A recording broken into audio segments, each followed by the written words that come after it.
মেশকাতের হাদিসের মধ্যে একটা ঘটনা আছে।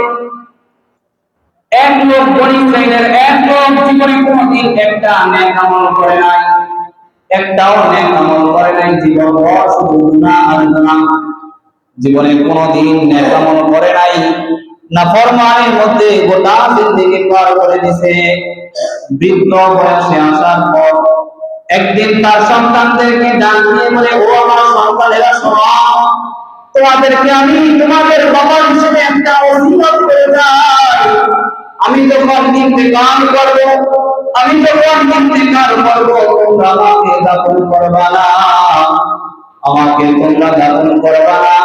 কারণ আমি জীবনে একটা নেক আমল করি নাই। আমি কোন আমল নিয়া, কোন চেহারা নিয়া আমি আমার আল্লাহর সামনে দাঁড়াবো? আমার জীবনে তো একটা নেক আমল নাই। যদি একটা থাকতো তাহলে ওই একটা নেক আমল নিয়ে আল্লাহর সামনে দাঁড়াই না, কিন্তু আমার জীবনে তো একটা নেক আমল নেই। এই জন্য পিতা সন্তানদেরকে ওসিয়ত করতেছে যে, সন্তানেরা শোনো, আমি যখন ইন্তেকাল করব তখন তোমরা আমাকে দাফন করবা না, কবরের মধ্যে রাখবা না। তোমরা আমাকে কবরের মধ্যে দাফন করবা না। আমি ইন্তেকালের পর তোমরা আমার দেহটাকে, আমার লাশটাকে আগুনের মধ্যে জ্বালায় দিবা। আগুনের মধ্যে জ্বালায় দেওয়ার পর যখন দেখবা আমার দেহটা জ্বলতে জ্বলতে পুরা কয়লা হয়ে গেছে, ছাই ছাই হয়ে গেছে, ওই সময় আমার এই ছাইগুলা দুইটা ভাগ করবা। একবার তোমরা আসমানের দিকে বাতাসের মধ্যে উড়ায় দিবা, আরেকটা ভাগ সমুদ্রের পানির মধ্যে ভাসায় দিবা, যেন আল্লাহর সামনে আমার অস্তিত্ব নিয়ে দাঁড়াইতে না হয়। কিছুদিন পর সত্যি সত্যি ওই লোকটা ইন্তেকাল করলেন। লোকটা ইন্তেকালের পর ওনার সন্তানেরা পিতার ওসিয়ত অনুযায়ী, পিতা যে তাদেরকে বলছিল, ওই পিতার ওসিয়ত অনুযায়ী পিতার লাশটাকে তারা দাফন করে নাই, কবরের মধ্যে দাফন করে নাই, বরঞ্চ আগুনের মধ্যে জ্বালায় দিছে, পোড়ায় দিছে। আগুনের মধ্যে পড়তে পড়তে একটা সময় পুরো ছাই হয়ে গেছে। যখন পিতার লাশটা পড়তে পড়তে ছাই হয়ে গেছে, তুষ হয়ে গেছে, ওই সময় এই ছাই গুলারে দুইটা ভাগ করে এক ভাগ বাতাসের মধ্যে উড়ায় দিছে, আরেকটা ভাগ সমুদ্রের পানির মধ্যে ভাসায় দিছে। আল্লাহ রাব্বুল আলামিন ওই সময় বাতাসকে হুকুম দিলেন, ও বাতাস তুমি থেমে যাও, থেমে যাও, ও বাতাস তুমি থেমে যাও, আমার এই বান্দা যে ছাইগুলা পড়তেছে এইগুলা একত্রিত করে দাও। এবার বাতাস তো আল্লাহর কথা শুনে, কারণ বলেন তো বাতাস কার গোলাম? বাতাস তো আল্লাহর গোলাম। বাতাস তো আল্লাহর কথা শুনে মুহূর্তের মধ্যে আল্লাহর নির্দেশ পাই না। ওই লোকের অর্ধেক দেহ ছাই যখন একত্রিত করে দিল, এবার আল্লাহ তাআলা সমুদ্রের পানিকে হুকুম দিলেন, ও সমুদ্রের পানি তোমরা থেমে যাও। আল্লাহর নির্দেশের সাথে সাথে সমুদ্রের পানিগুলা থেমে গেল।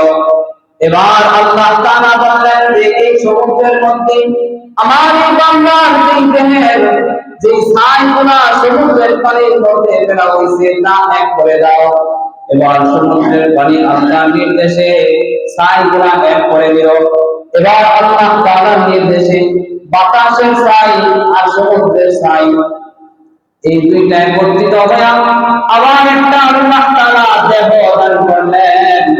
এবার যখন আল্লাহ তাআলা দেহ দান করলেন, আবার ওই বান্দাটাকে জীবিত করলেন। ফেরেশতারা তখন প্রশ্ন করতে চাইলেন, আল্লাহ রাব্বুল আলামিন বলে, ও আমার ফেরেশতারা, আমার এই বান্দাকে তোমরা প্রশ্ন করো না, আমার এই বান্দাকে আমি আল্লাহ নিজে প্রশ্ন করতে চাই। সুবহানাল্লাহ, আমার এই বান্দাকে আমি নিজেই প্রশ্ন করতে চাই। আল্লাহ রাব্বুল আলামিন এবার এই বান্দাটাকে প্রশ্ন করে, ও আমার বান্দা, তুমি তোমার সন্তানকে কেমন কেমন এমন ওসিয়ত করলা, কেন এমন অদ্ভুত ওসিয়ত করলা, যেন তুমি ইন্তেকালের পর তোমার দেহটাকে তারা দাফন না কইরা, তোমার দেহটাকে যেন তারা আগুনে পোড়ায়া অর্ধেক ছাই আকাশে বাতাসে উড়ায় দেয়। আর অর্ধেক ছাই যেন সমুদ্রের পানির মধ্যে ভাসায় দেয়। কেন এমন ওসিয়ত করলাম? এবার ওই লোকটা ডাক দিয়ে বলে, আল্লাহ, কেন আমি এমন ওসিয়ত করছি এটা তো আপনি ভালো করে জানেন।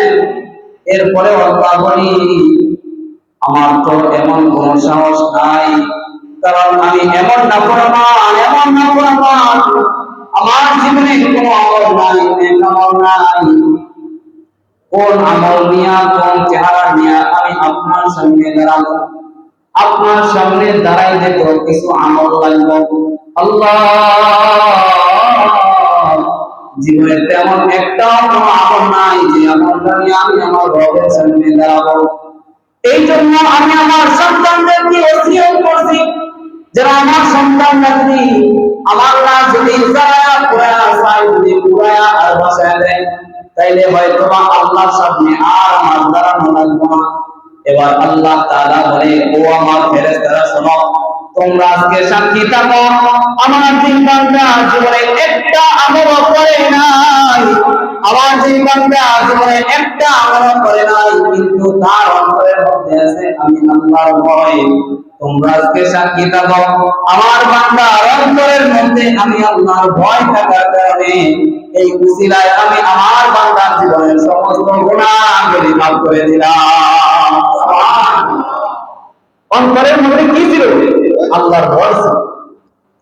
যদি অন্তরের মধ্যে যদি তাকওয়া থাকে, যদি কোনো আমল যদি নাও থাকে, আল্লাহ তাআলা চাইলে কি করে দিতে পারেন?